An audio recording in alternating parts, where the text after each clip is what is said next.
Hello, and thank you for joining me on another episode of the Tech Exec podcast. I'm your host, Aviv Ben-Yosef, Tech Exec consultant and coach, and this week's episode is about handling the product vacuum. What am I talking about? Sometimes, in some companies, big and small, there's a lack of enough product authority when it comes to deciding about features, roadmaps, and similar. This happens in small companies where you might not have a product manager for your specific team, and it happens even in bigger companies when the product managers might not have enough time or might not have enough technicality in order to address specific issues and nailing down the details of some of your features. Whatever the reason is, it's usually easy to diagnose and understand that this is happening. You notice your team creating features. They define the scope of the work they're doing. They define their own definition of done. And you hear things like, I think this will be useful, or supporting that won't add a lot of time to the task, so I think we should do it. Or, of course, on the other side, you can hear things like, I don't think that's going to be useful, or there's no reason to get into that right now. Whatever the case, what you're seeing here is that your company is suffering from a vacuum when it comes to product authority. And because of that, your engineers are stepping up and filling that void. They have no other choice. They need to make decisions in order to move on. And so they are making the best decisions they're currently able of doing.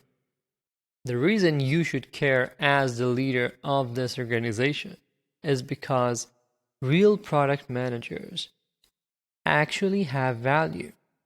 I hope this doesn't come as a surprise to you. There's a very important balance between engineering and other functions in your company. Just like you have Congress, the administration, and the court balancing each one, you want to have the same effect in your team because even the best of engineers might not be calibrated for what is best for the product, for the business. They might be viewing things solely from their engineering speckled glasses.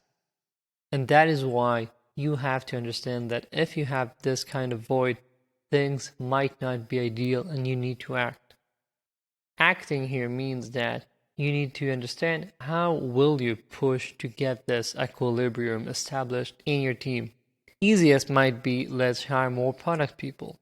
Let's work on the communication between my team and the product team so that engineering doesn't have to come up with too many decisions and solutions by themselves. They will communicate better with product and so get to a decision together.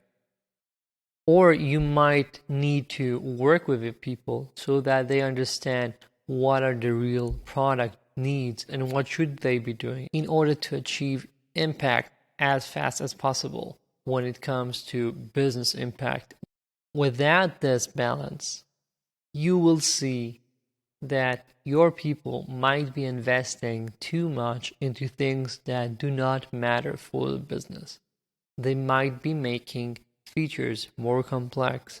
They might be adding way too many generic capabilities, more abstractions, supporting this feature and that feature, just because they do not have the certainty and the knowledge to be able to shut down different paths, and so they do not want to actually make a decision.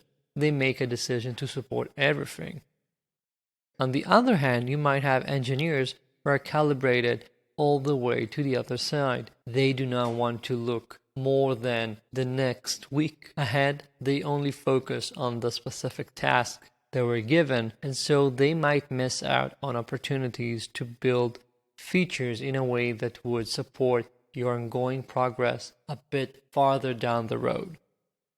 This is exactly the kind of input you get from product, and lacking that input, this is exactly why your engineers must have very good product mastery. If you're suffering from a vacuum, they need to have amazing product mastery. They need to understand exactly how things are operating within your business and be connected to the customers, to the users, and to your business plans.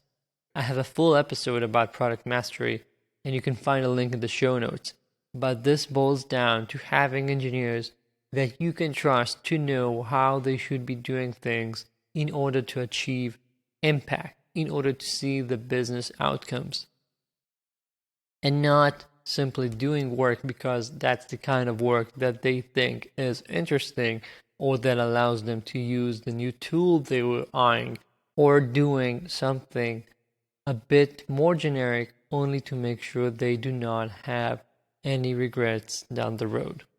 Providing them with product mastery will allow you to save on generous amounts of failure work, where you do things that do not provide any value, and then you have to support those features until eventually someone understands that they can be deleted.